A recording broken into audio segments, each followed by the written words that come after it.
जय स्वामीनारायण। मैं हूं doctor Sumeer Gupta, laser and laparoscopic surgeon.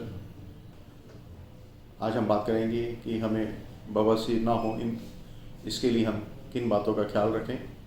अगर हमें बवासीर हो गई है या उसकी शुरुआत हो गई है, naturally without medicines, without treatment हम इसको कैसे ठीक कर सकते हैं। सबसे पहले समझने वाली बात यह है कि बवासीर होती क्यों है। बवासीर कब्ज से होती है, कॉन्स्टिपेशन से होती है, या आपकी बाउल हैबिट्स ऑल्टर्ड हैं। ऑल्टर्ड बाउल हैबिट्स का मतलब ये है कि आप काफ़ी समय के लिए मोशन के लिए बैठते हैं या दिन में आप कई बार मोशन के लिए जाते हैं, तो ये ऑल्टर्ड बाउल हैबिट्स हैं। कॉन्स्टिपेशन मेडिकली डिफाइन करते हैं कि आपको ये 2 या 3 दिन तक भी लैट्रिन नहीं आती है, या जब लैट्रिन आती है तो उसका इनिशियल पार्ट हार्ड होता है, आपको जोर लगाना पड़ता है, तो ये कॉन्स्टिपेशन में आता है। कॉन्स्टिपेशन को बचाने के लिए हमें क्या करना चाहिए, इसमें 2 चीज़ें आती हैं।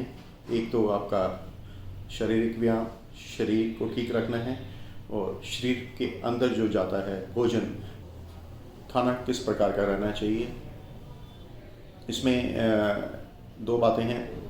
एक तो जो डाइट होती है हमारी, वो हाई फाइबर डाइट होनी चाहिए, रेशा ज़्यादा होना चाहिए, और दूसरी लिक्विड इंटेक, पानी का इंटेक हमारे बॉडी में पूरे दिन पर्याप्त रहना चाहिए, प्रॉपर रहना चाहिए। जैसे गर्मियों में कम से कम हम 2.5 से 3 लीटर पानी पिएं, सर्दियों में थोड़ी सी क्वांटिटी कम हो जाती है क्योंकि पसीना कम आता है, तो जो फ्लूइड लॉस बॉडी से कम होता है। तो ये एक बहुत मेजर इशू है जिसको हम समझते नहीं हैं।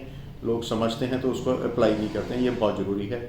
और डाइट में जैसे फाइबर्स ज़्यादा होना चाहिए, सर्दियों में काफ़ी सैलेड मिल जाता है, फ्रूट्स आप खा सकते हैं। तो ये सिंपल बेसिक रूल है। और सेकंड रूल ये है कि आप जब भी खाना खाते हैं, ऑयली स्पाइसी मिर्चें बहुत कम रहनी चाहिए। जो स्पाइसी फूड है वो कॉन्स्टिपेशन करता है, तो उस वजह से ये पाइल्स की प्रॉब्लम होती है, ये कॉमनली देखा गया है। टाइम पे भोजन कीजिए, लंच के टाइम, डिनर के टाइम डिनर कीजिए, ओवर ईटिंग मत कीजिए ताकि डाइजेशन आपकी ठीक रहे, और इन बिटवीन मील्स आप थोड़ा बहुत कुछ लेते रहिए। ये बहुत ही बेसिक रूल है। इसमें मैं पर्टिकुलर किसी चीज़ को मना नहीं कर रहा हूँ मैं कि आप ये चीज़ खाइए या ना खाइए। आपको चीज़ जो डाइजेस्ट होती है वो आप लीजिए, जो आपको डाइजेस्ट नहीं होती है वो मत लीजिए। बेसिक रूल है कि ऑयली चीज़ें ज़्यादा मत लीजिए, स्पाइसी चीज़ें ज़्यादा मत लीजिए, टाइम पे खाना खाइए, और ओवर ईटिंग मत कीजिए, और पानी का इंटेक, लिक्विड इंटेक आपका सफिशेंट होना चाहिए। अब ये तो है कि हमारा फूड इंटेक है, अब उसको हमने डाइजेस्ट भी करना है। बॉडी में एंजाइम्स होते हैं, और बॉडी का सिस्टम ऐसे बना हुआ है कि जो भी आप खाना खाते हैं उसको डाइजेस्ट करता है। जो कैलोरीज हम ले रहे हैं उसको हमने यूटिलाइज भी करना है, क्योंकि आजकल जो लाइफस्टाइल हो गया है यंग जनरेशन का, स्पेशली यंग जनरेशन का, वर्क होम चल रहा है, ऑफिस वर्क ज़्यादा हो गया है, फिजिकल एक्टिविटी बहुत कम है, हम बैठे रहते हैं, खाते पीते रहते हैं, तो डाइजेशन सिस्टम ठीक नहीं रहता। तो इसके लिए फिजिकल एक्टिविटी बहुत ज़रूरी है।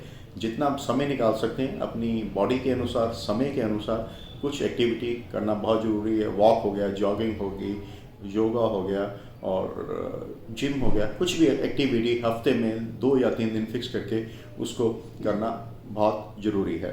तो ये तो हो गया कि आपको प्रिवेंशन है। अगर थोड़ी बहुत शुरुआत हुई है तो इन प्रिकॉशंस से आप उसको ठीक भी कर सकते हैं और होने से बचा भी सकते हैं। बाई चांस आपको थोड़ा सा प्रॉब्लम हो रही है, ब्लीडिंग हो रही है, हल्का सा दर्द हो रहा है, फिशर हो सकता है, हेमरॉयड हो सकता है, और हल्की सी इन्फेक्शन भी हो सकती है, तो अगर ज़्यादा प्रॉब्लम है तो आप डॉक्टर को कंसल्ट एक बारी ज़रूर कीजिए। क्योंकि ऐसा नहीं है कि बवासीर है तो उसका इलाज ऑपरेशन ही है। अगर आपको बवासीर हो गई है तो केवल 15% पेशेंट्स में सर्जरी की ज़रूरत होती है, और 85% पेशेंट्स में सर्जरी की कोई ज़रूरत नहीं पड़ती है। और जो सर्जरी आजकल होती है काफ़ी एडवांस है, तो उसमें भी कोई घबराने वाली कोई बात नहीं है। तो ये छोटा सा एक वीडियो है, आप इसको अप्लाई करेंगे तो आपको कोई भी प्रॉब्लम नहीं होगी रिगार्डिंग कॉन्स्टिपेशन, रिगार्डिंग पाइल्स और फिशर। जय स्वामीनारायण।